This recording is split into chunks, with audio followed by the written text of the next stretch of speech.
My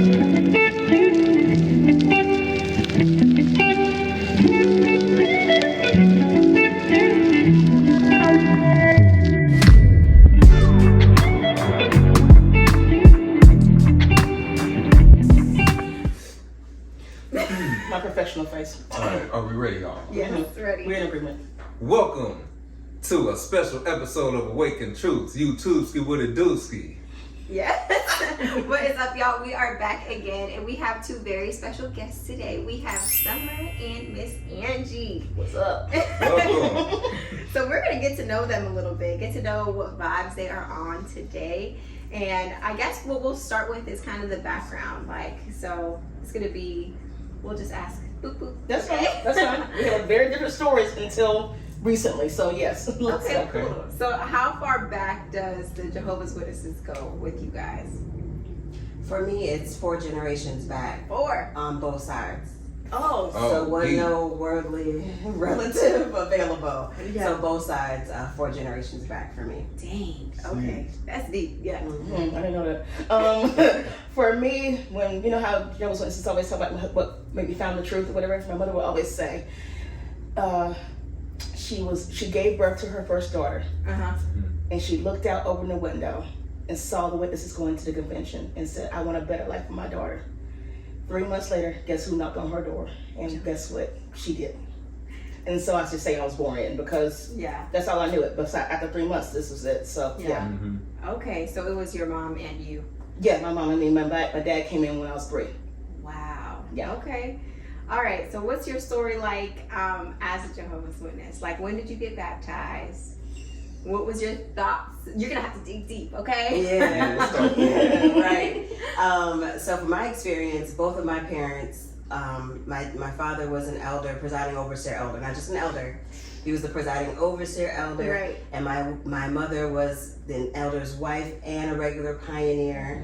And my siblings, they're like a decade or so older than me, so they were both regular pioneers. Okay. So they were setting the example for what I needed to do. So when it came time, I got baptized when I was about 11. Oh, you were young. Yeah, it was a competition, honestly. Because It was a competition. like, there's somebody, I remember, I wonder if they lied about this, but I remember hearing at the convention, like the youngest person baptized was 7. And I'm like, for I real? heard 9. Go ahead, yeah. What? Yeah. Like, who is this person? So Yeah. it became like a competition to hurry up and get baptized because then my family, remember, only the baptized people are going to make it to paradise. Right. So as a child, it's like I didn't want to be separated from my family. And my mother, I think she got baptized when she was like 13. Okay. So I was trying to beat her because she was like, you're not going to be able to. It was like a competition, like hurry up and get. And she did it like that. She knew what to say because like, tell me I can't do it and I'm going to do it twice and take pictures. Okay? She knew you were competitive. And she said this would be the And she Right. built to that. Yeah. So I was baptized at 11 and then regular pioneered for 10 years. Oh, wow. Yeah. 10 years. A decade. Yeah. Wow. Free labor. This is before they changed the hours. What Right. was 60, 70, 90 hours Jeez. a month on top of, right. But it was enticing to me because my father was like, he didn't really oppose college. Like he wasn't very hard on that, but he said, if you go away to college, you can't live here. Okay, but if you regular pioneer, you can live here rent free. Sold, okay? No Sold. So I was there did it for about 10 years. Were you there the whole time? In my parents' house, no. Yeah. No, I had to get married because that was the next goal, remember? Oh. You can't have the sex without the I marriage. couldn't, and I couldn't wait to. Just saying. But like, I was a teenager, you know what I'm saying? I was ready to explore dating and relationships and, have that masculine in my life. So I made sure that I married someone that was a ministerial servant. Good job. His parents, his dad was an elder. Yeah. His mom wasn't a regular pioneer, but she auxiliary pioneer. You know what I'm saying? Yeah. So I had the little All the criteria check down because I knew my dad was not going to go unless I had a checklist. So I had that criteria laid out for me. But yeah, that was what it was like for me growing up. Okay. We're going to get back to that. But Put a pin in that one. Yeah. That's a different story. I'm on the other side of the coin. Let's hear it. So sex is good and sex is good all the time. God made and I enjoyed it. Okay, so you can keep what you want to, okay? Exactly, Mr. Birdie. So, amen. Bird said I'm on some too. Anyway, so so being raised in this organization, my dad wasn't a CEO, but he was an elder. He did promote himself, and of course, when men get in this organization and they see, I can do this, this, and this, and wait, she has to obey what I say. Mm-hmm. I think that Leo, dad of mine, was like, oh, bit. So he was a Leo. Oh yeah, he was a Leo. The Leo men are different. So as you know, growing up in this organization, I was always, I don't know if you guys had this in y'all's culture of your congregation, but we were the second family. Whereas always that one family you had to look up to, and ours was the Washingtons. Okay, all right. And I was the first family. And you were the first, right? Exactly. I'm not to be. No, you got 4 generations. You got 4 generations in it. Yeah. I had to carry. Like everybody was looking at me like, if Summer did it, then I can do it. Right. So that was it. So therefore, me and the Washington's daughter, we were best friends, and so whatever she did, I had to do. So I had to be able to take the lead in that manner. I was about 6 months or a year younger than her, but because of whatever, I was always doing the things first. Yeah. I was always a rule breaker or whatever. I was the first one to wear heels. My foot grew to a 9 at 9 or 10. Oh wow. So at that time, they didn't have really pretty flats at that time. I'm wearing heels, and I remember that day there was a whole discussion with the women in the back room of why is Angela wearing heels. There was nothing else for Angela's big foot to wear. Give me something. And it was literally like this, okay? But not a baby heel. Right. So growing up, I was always that one that had this, I had the auxiliary pioneer doing spring break, had the auxiliary pioneer doing summer school. Dad was an elder now, so we had to carry that mantle, and we must carry with the Washingtons and yada. So whatever they did, we had to do. Oh my gosh. So it was wonderful. It was great. So it was this whole thing. I got baptized the week before my 13th birthday. So I was 12. Yeah. I was 12 years old. Of course, I think they wanted me. I remember the CEO coming to me like, yeah, you need to get, I won't use her name. That family's daughter had already gotten baptized or was about to get baptized, and so we need to get baptized at the same time. I think she got baptized around the auxiliary meeting or whatever, the one day, and I got baptized at the 3-day, one of those things. Yeah. And so that was then, of course, then I had to start auxiliary pioneering all through high school, and also keep all A's. So I had all A's during high school, maybe no lower than 3.8, but auxiliary pioneering, meetings, all the things. And good job for you for finding you a ministerial servant. I looked at Middle Georgia and was like, there ain't nobody here that I want to live with for the rest of my doggone life. No, not you. And I was a tomboy too. So right. I was a real tom. Like I knew all the boys dirt. And I'm like, nah. Oh heck no.